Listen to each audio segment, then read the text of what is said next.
Have you ever had a moment that completely changes everything?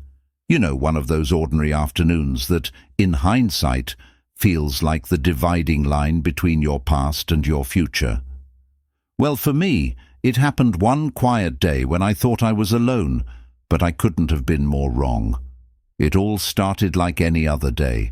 I was home alone, and Danny, my husband, was away on a business trip. Normally, I dreaded his absence, but today it felt different. It felt like an opportunity for a little break, a moment to breathe, to reclaim a little bit of myself that I had neglected for far too long. You see, for the past few years, Danny had grown distant. His attention was elsewhere, and I couldn't help but feel invisible.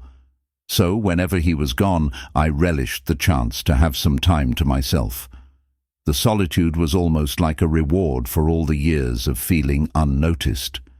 In the comfort of my room, surrounded by the soft linens I loved, I set up my laptop and placed a few of my little secret indulgences nearby. I used to have these moments a lot, back when Henry wasn't living with us.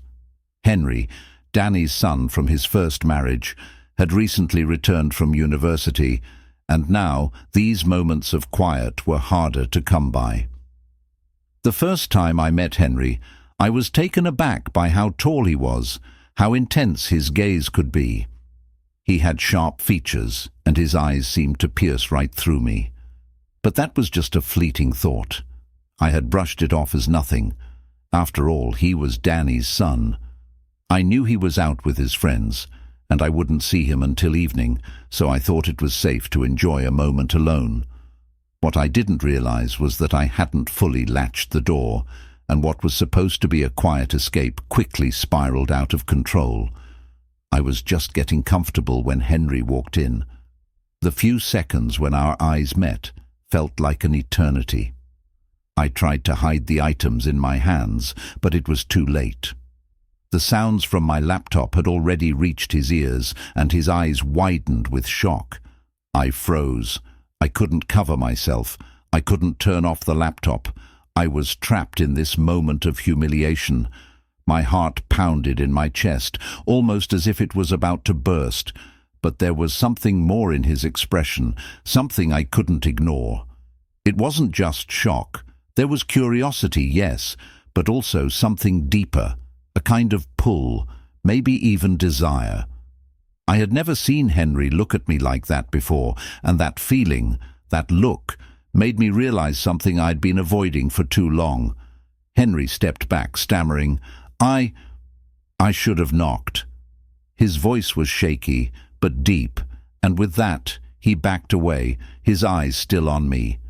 The door clicked shut, and I was left alone, trying to process what had just happened.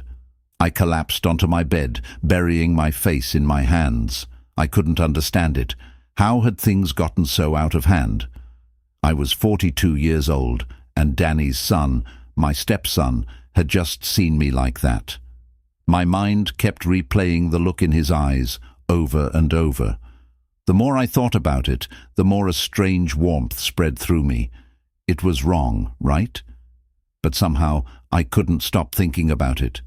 That feeling, that connection, it wasn't just about shame anymore. It was something deeper, something I couldn't deny.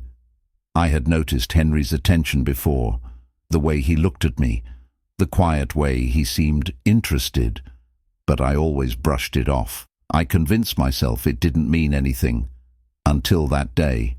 Now everything had changed. There was no going back.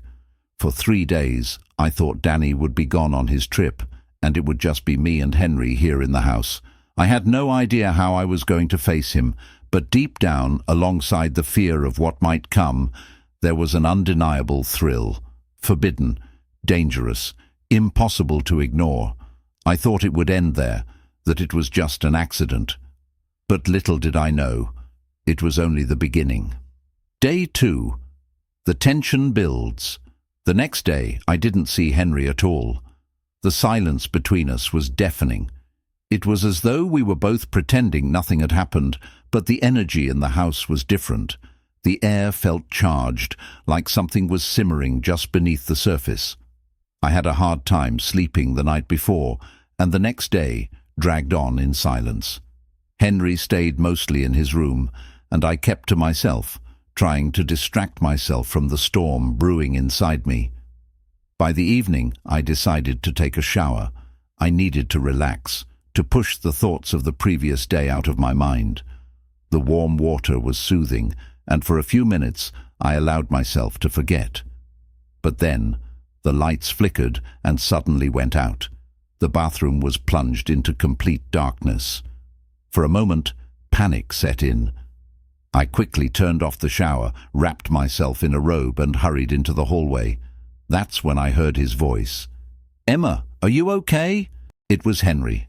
His voice was soft but concerned. I was relieved, but at the same time, the tension between us only grew. "I'm fine. I think the power's out," I replied, my voice a little shaky. We stumbled around in the dark, trying to find a candle. Then I accidentally bumped into him. My shoulder hit his chest, and we both froze, our breaths catching in the sudden proximity. His hands instinctively went to my waist to steady me, and in that moment, everything felt different. His touch lingered, and I could feel the pull between us growing stronger. "I'm sorry I didn't see you," he muttered, his voice low. "It's okay," I whispered, feeling my heart race. My breath quickened as I tried to steady myself.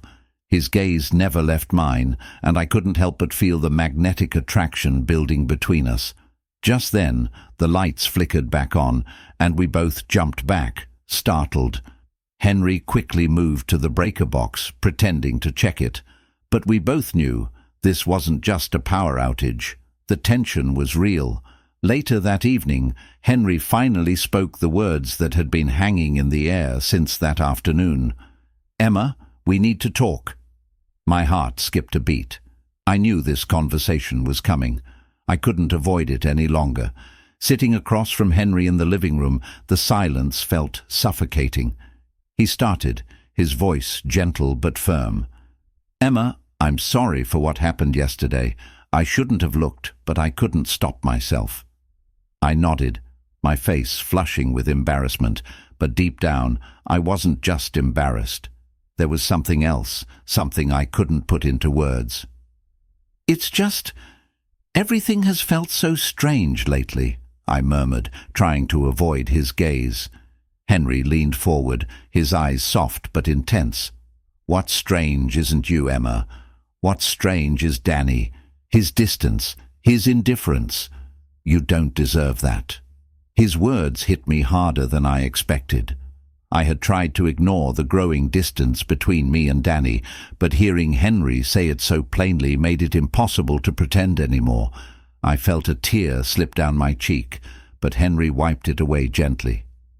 "You're not alone," he said, his voice steady. "You shouldn't have to feel lonely. Someone like you shouldn't feel this way." In that moment, I realized Henry wasn't just offering comfort. He was offering something more, something I wasn't ready to admit, but knew was already happening. The moment of truth. The conversation took a turn, and before I knew it, we were closer than ever, both of us realizing that this connection was more than just an accident. What followed was a whirlwind of emotions, tension, and moments that we couldn't take back. And just as I thought things couldn't get more complicated, Carly, Henry's ex-girlfriend, showed up, determined to cause chaos and expose everything.